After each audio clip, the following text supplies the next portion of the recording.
Alright guys, so today, sorry I just got back from the gym and I'm a little tired to be honest with you. So today was back, okay? So let's go over the back workout that I did. So as you can see here, I'm warming up on the treadmill as always because I am unk and I need that. I need the warm up. I need the warm up. I can't just walk, again, I can't just walk off straight from the car to the gym floor and just start lifting. I just can't do that. I'm not built like that. And it's definitely an age thing because I was like that when I was younger, but as soon as I hit 41, it's not happening.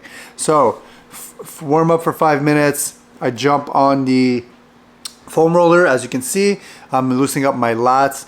The fascia is very important, guys. You want to make sure that your fascia is nice and loose by hydrating, okay? And it helps to move around like this using the foam roller. It's one of my favorite things to do. And as I'm doing this, I'm thinking of what am I doing today? What am I lifting? What am I targeting? And if this machine is not available, which one do I use? And that's kind of what I'm doing here. That's going through my head as I'm listening to my soft Drake music.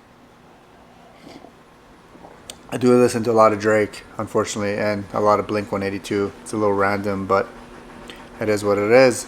Now, as you can see here, I'm loosening up the shoulders, and a lot of it comes from having my shoulder being separated. So I want to make sure that it's stable and all the muscles around it are ready to go and they're firing properly, right? All the supporting muscles, the stabilizers. A lot of rotation here, as you can tell, rear delts, because again, we're using back today. And this is a little bit of my yoga, sequence that I do. I do yoga maybe once or twice a week if I have the time, but once a week for sure. It's something I like personally. It's just changed the way I feel about fitness, and it's definitely improved my fitness for sure. And as you get older, always helps to be more flexible. So as you can see here, a couple down dogs, couple rotations, get the core nice and primed and activated, because when you're doing back, you're doing a lot of core as well, holding yourself, right? So over here, I'll start with, this is my second warm up. So guys, this machine, it kind of helps you a little bit. It's not that hard, okay? It looks like a lot of weight. It's not that hard. You guys can do that for sure. I asked someone to film me at the gym just because I didn't have anything to put the camera on. He got a little Spielberg with it for no reason. Unnecessary, but it is what it is. Over here, I'm literally just firing and activating my lats, okay? Before I go into my working set, which is right here, the good old lat pull down. One of my favorite exercises, to be honest. 8 to 10 reps. As you can tell, I try to stay nice and controlled on the way down and nice and controlled on the way up. I'm swinging just a little bit, but to be honest, guys, with all the experience I have, I'm stimulating the muscle.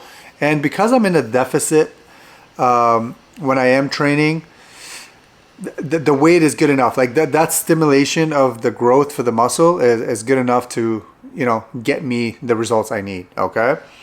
As you can tell though, when I get to the top, I kind of reach and stretch as much as possible, squeeze back down, really flexing those lats, okay? Now the machine I wanted to use wasn't available, so I jumped onto this one. This will hit a little bit more the rear delts, traps, lats, a little bit of biceps, right? Now, I'm a little psycho. I use the suicide grip on that for no reason other than comfort. I don't recommend it, but that's just kind of how I feel comfortable doing it. This one, the ego got to me. It was a little heavier than it should have been, to be honest. I was a little unfed, a little underfed that morning. I didn't really eat anything. And I felt it. I definitely felt it. But it is what it is. I tried to squeeze out 5. I think I got 6 there. Or the opposite. I tried to squeeze 6 out. I only got 5. This is one of my favorite machine, guys. I like to load it. It's nice and controlled. The chest is right against the pad. And remember, you're moving from the elbows back. Okay? That's the key here. I'm squeezing from the elbows back, not from my wrist. I'm not twisting my wrist. That's how you get injured, and that's how you become, you have issues when it comes to your forearms. So lead from the elbows, squeeze the rear delts nice and back, and again, 8 to 10. I think I only got like 6 to 8 on this one. And then bicep curls, really. I do 2 sets of this one, seated. I use about 30 to 35 pounds depending how I'm feeling. Keep it pretty simple.